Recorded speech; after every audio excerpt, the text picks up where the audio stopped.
One of my favorite songs, Humble and Kind by Tim McGraw. I realized as I was preparing this talk and choosing this particular topic that I haven't listened to music in my home since my daughter died. And that was my go-to every single morning. I listened to Tim McGraw sing Humble and Kind. So it was a nice reminder for me today. Because what I know is that the simple acts of doing what's right all the time is a kindness. It just is. Is this echoing? Stacey, can you help? Yeah, thank you. What I know is we're born to be kind. We really are. We're at our very best when we're being kind. I picked this topic, is easy to be kind, because Mom and I were talking about something to do with my new business, Airbnb. We have all these people living in my house. And I had gone out of my way for somebody, and my mom said to me, well, you're just always just too kind. And I said, it's easy to be kind. And I thought, where did that come from? But it's true. It's easy to be kind. It should be the thing, our default position, right? It's good for us. Do you know that research shows that kind people live longer, that they're healthier, and they're much happier? Being kind is good for us, see? And we know that. We know that deep down inside. There's this part of us, this natural ethics, this innate something, where we know that absolute kindness is our divinity shining through. We know that. And this is what right living is all about.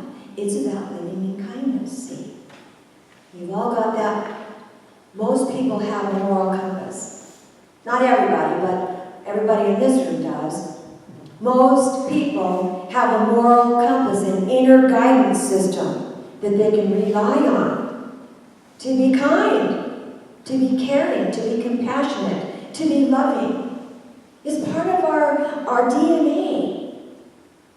You know, we learn all the rules. We learn everything we need to know when we're in kindergarten about being kind, about sharing, about not hitting each other, about not telling lies, not fibbing, right? Don't we? We learn everything that we need to know to have a successful, loving, kind life. And when we can do that, it is a remembrance of the divine in our experience, you see. It's heart energy. And that heart energy of kindness protects us, and it protects everybody else. It reminds me that I'm part of something greater than myself. Your journey is my journey. My journey is your journey. You know, the Sufis say when one cries, the other one has salt on their shoulder. Kindness, it's that I, thou, not me and you. I, thou, I and the Holy One, the sacredness, that holy encounter, the we-ness. So the concept of making kindness a spiritual practice, a way of life, is pretty simple, really. You know, the Dalai Lama says, my religion is kindness. My religion is kindness. It's easy to be kind, see? To create that space, to remember and appreciate the divinity in every encounter. It's the foundation of our relationships with each other. It's the currency of our relationships with each other and with this planet. And did you like that little video of all the people coming forward to help rescue all those animals and pull those dolphins that were beached? See, we have a responsibility to be kind to the planet, to each other, to all living beings. See? Now what I know is, some people think being kind is all about following the rules. You know, we got a lot of rules in life, don't we? Got a lot of rules, especially religious rules and dogma. We got laws, we got religion, we got all kinds of stuff. But what I've discovered in life is that sometimes those man-made rules don't always fit the circumstances. Have you noticed how that works? Have you noticed how that works? Because sometimes the rules go off track a little bit.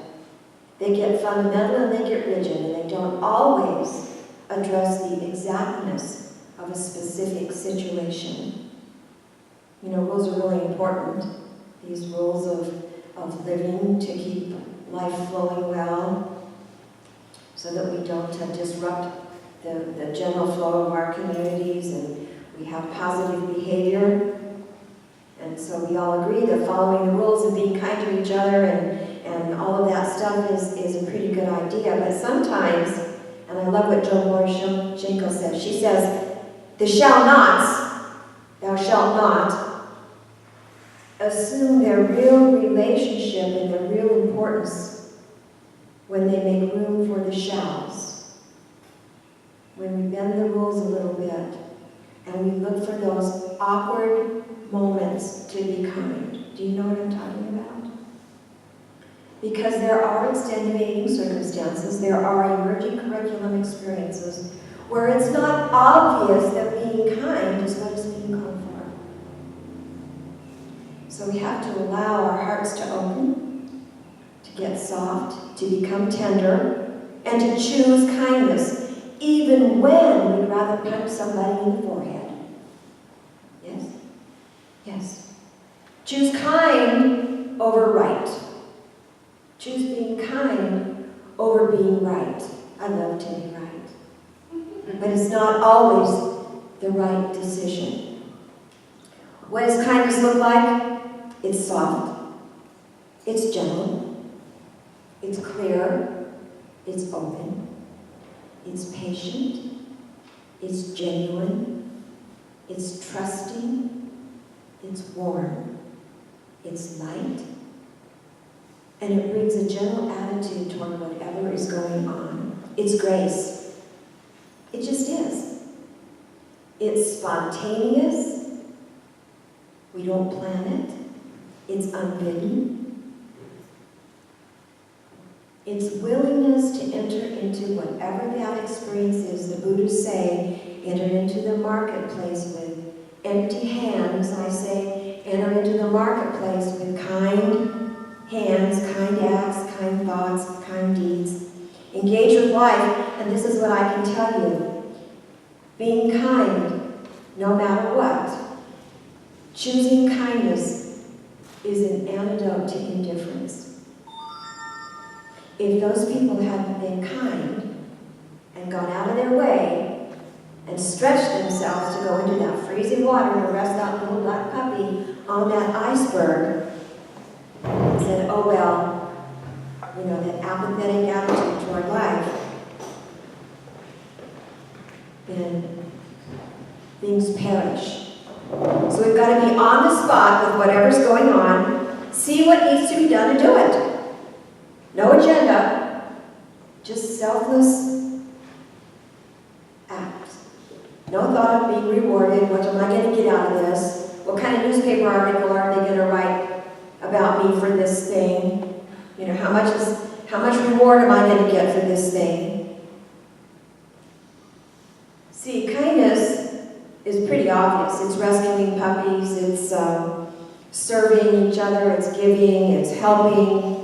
But it's more than just being polite. Kindness is a soul quality. It's a quality that we bring from within that represents our understanding that we are the allness of God expressing all the time, no matter what. It's a way of being, it's a way of thinking, it's a way of acting, and it's a way of being present with all of life, each other, our family members, people we don't like, and the planet itself. It's being vulnerable, and it's being tender-hearted, and it's being not offended by what life offers. I like what Carolyn May says.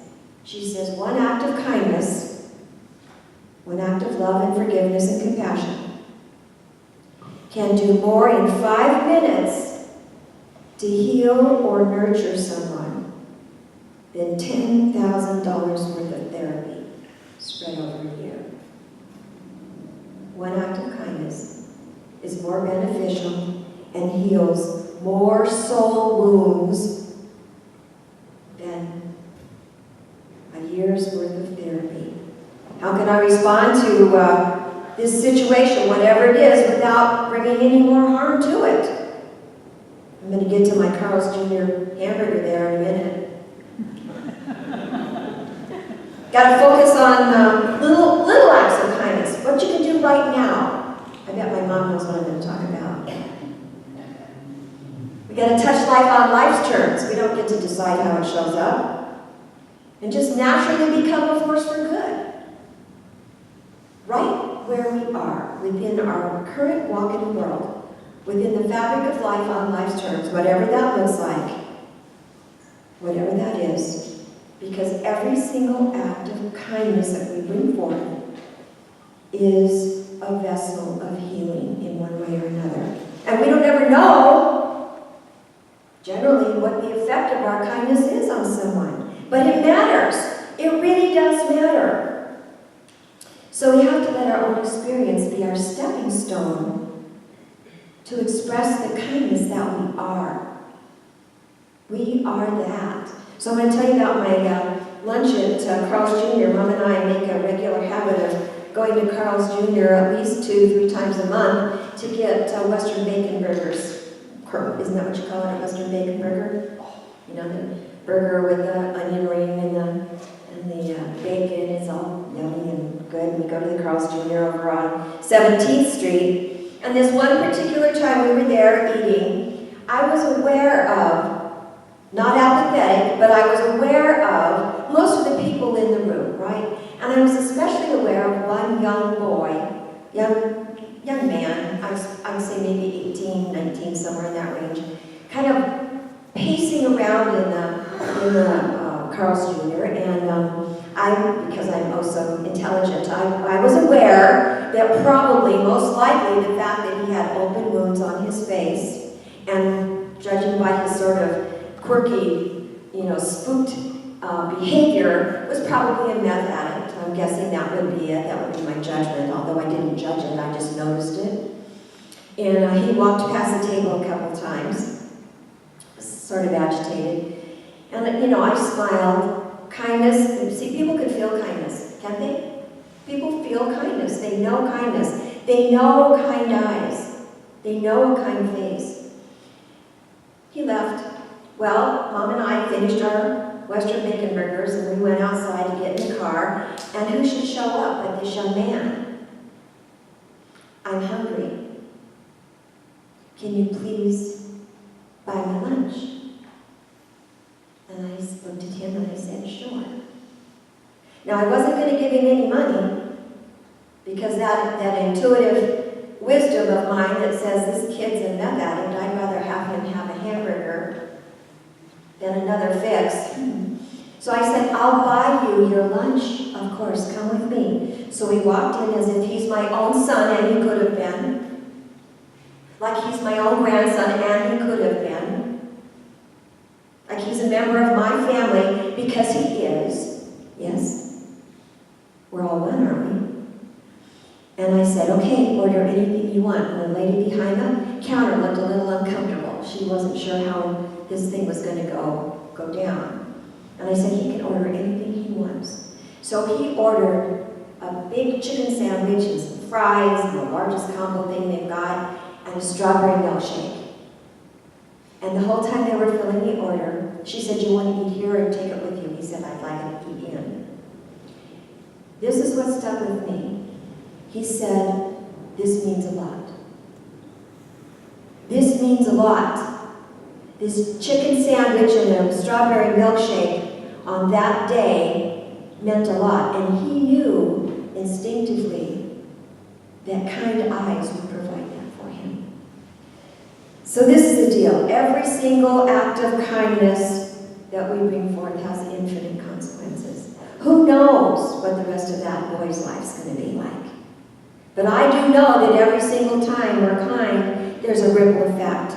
Everything we say and everything we do matters. Every look, every time we listen to somebody, every time we hear somebody beyond the words they're speaking, it matters. And just by being kind, we can make the world a little brighter. At the end of the day, you know what? The only thing that's important is how we treat each other, how we treat this planet. There is nothing more important than that. I find it really interesting that Aldous Huxley, famous philosopher, He said, you know what? After all these years and all these years of research and experimentation, I have to say that the best answer to life is just be a little kinder. Just stay humble and kind. Thank you for listening.